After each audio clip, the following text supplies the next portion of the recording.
Hey friends, Pastor Andy here. Welcome to Making It Simple. Hope you're doing great on this beautiful Tuesday. We're going to jump back into our lesson that we started yesterday. Why does it matter? Of course, the third part of the question, or questions, I should say, of this lesson, this teaching series, what is the church? Who is the church? Why does it matter? We've clearly defined what and who. Why does it matter? Well, we ended yesterday with the point that Jesus made, all right? Jesus clearly established the rule, if you will, the way that all things are to be. In fact, he would go as far as to say, hang everything on these two commands. Now we have to understand the nature of that word. That is not a suggestion. He was speaking to the church. The church that he said, I will build. Oftentimes throughout history, what we find is what was originally established doesn't always stay the course if the foundational principle was not solid. In other words, people along the way find the need, or they think it's a necessary thing, to change things, to tweak things, all right? And so as time has gone by, well, I need to add this, or I need to add that, or I need to change this, or I need to take this away. And then what we have is we have a remnant of what was originally planned, but we have no longer the clear picture of what was originally painted, all right?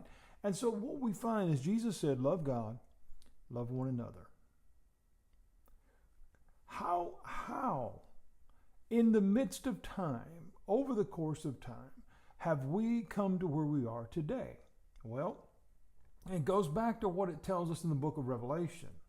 Don't add to, don't take away. Now, I know some would argue with me, well, that just is strictly for that prophecy in Revelation. I think we could find proof to say that that's not true. There is absolute sufficient evidence, if you will, to say that is for the totality of what God gave us to understand, all right?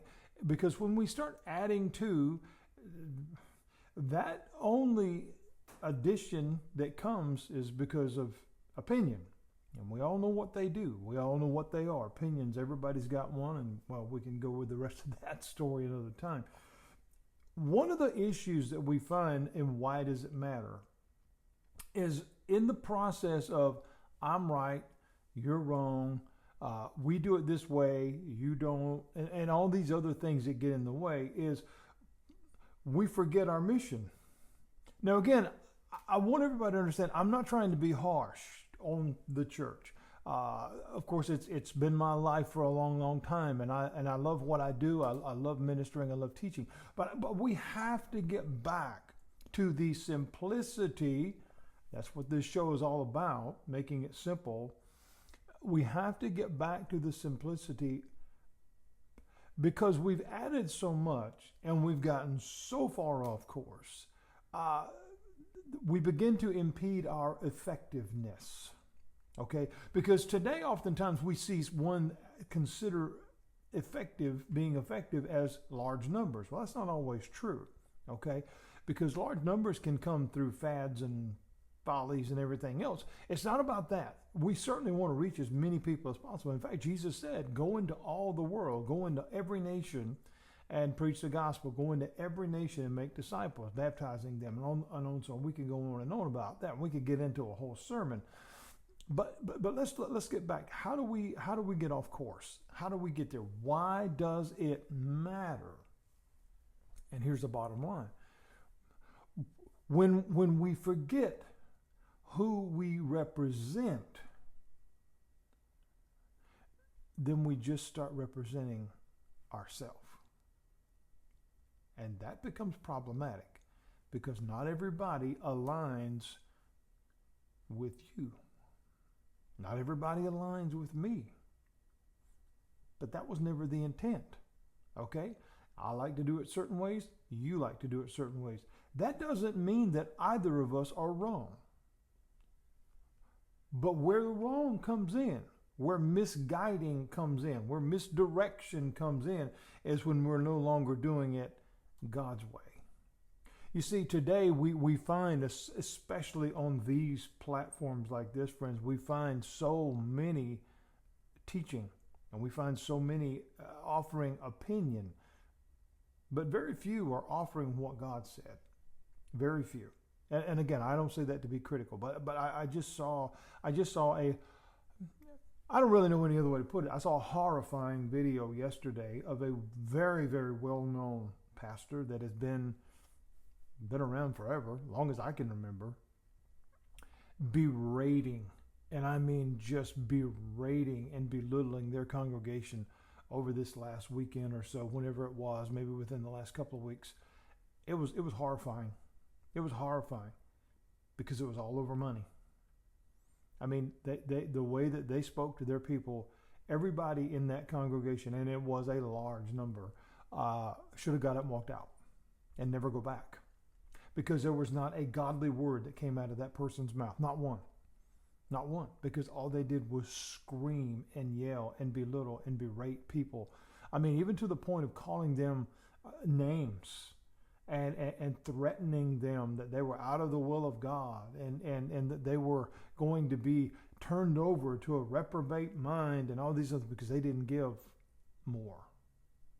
Now, mind you, this is a multi-million-dollar ministry and facility, and these people, have planes and whatever, and whatever. Everybody's got their own opinion about that stuff. This is why it matters, because none of those things represent God. None. None of those things ever show somebody the real Jesus, and none of those things get people saved. None of those things introduce people to a relationship with Christ. That's why it matters. See, one of the main reasons that people sometimes on the inside don't always see the things that need to be seen is because ultimately they become spiritually blind. And in other words, I've determined that my way is right. And the problem with that is it no longer allows me to see. I've become willfully blind at this point, which means intentional. I have determined. It's not that I have no sight. It's not that I don't have the ability to see. I choose not to. If we go back through Scripture, we find that was the problem with the Pharisees. And that is where they crossed wires with Jesus all the time, because when he called them out on that, in a loving way, while sometimes maybe we can read through those passages and say, man, Jesus was being kind of rough. No, he was holding them to a higher level of accountability because they knew better. They knew better. They knew the Scripture back and forth and sideways and around ways and every other kind of way. When we look at our own selves, sometimes it's very hard to accept our own faults. But if somebody else points one out, boy, you can get hot in a minute over that. You don't like that. All right? You get defensive. We all do. Nobody wants to hear that. But here's the thing. If done the right way and if spoken to in a manner of love and care, just as Christ did, he said, don't be looking at other people and looking at all of their flaws when you've got plenty of your own. This was where, he spoke to those that drugged the woman before him that had been charged, if you will, implicated in an adultery situation. They never proved that. They didn't come with any level of proof other than this woman who, whatever state she was in as far as, emotions and dress and everything else. But there was a claim that she was doing this. The other half of that, which if you are committing in the act, as they said, adultery, there has to be someone else there. But they didn't make that. They didn't have that. They were trying to trick him. And in the process of their condemning, Jesus, it tells us, stooped down and wrote with his finger in the ground. We're not told what he wrote, but we can certainly speculate that he was telling them the things that he knew that they had done. And eventually that conversation ended by, the Scripture tells us, them walking away from the oldest first. to the youngest because they couldn't stand against what he said. Was it condemning? No. It was the truth. There is nothing harder than to admit I was wrong. This lesson will continue because I don't want to, I don't want this to seem, okay, Pastor Andy is bashing the church. No, he's not. What we have to understand is we have to get back to why. Not only why does it matter, why was the church established? Why did Jesus say, I will build my church? Why does that matter? Why does that matter? And what does it change when we begin to understand that? We'll talk more about that tomorrow when we come back here at Making It Simple. We'll probably wrap this up tomorrow, and then we'll go from there with whatever the Lord gives us. God bless you, friends. Thank you for joining me today. I hope this teaching is going to be a blessing to you because, again, I just want us to do better because we can. God bless you, friends.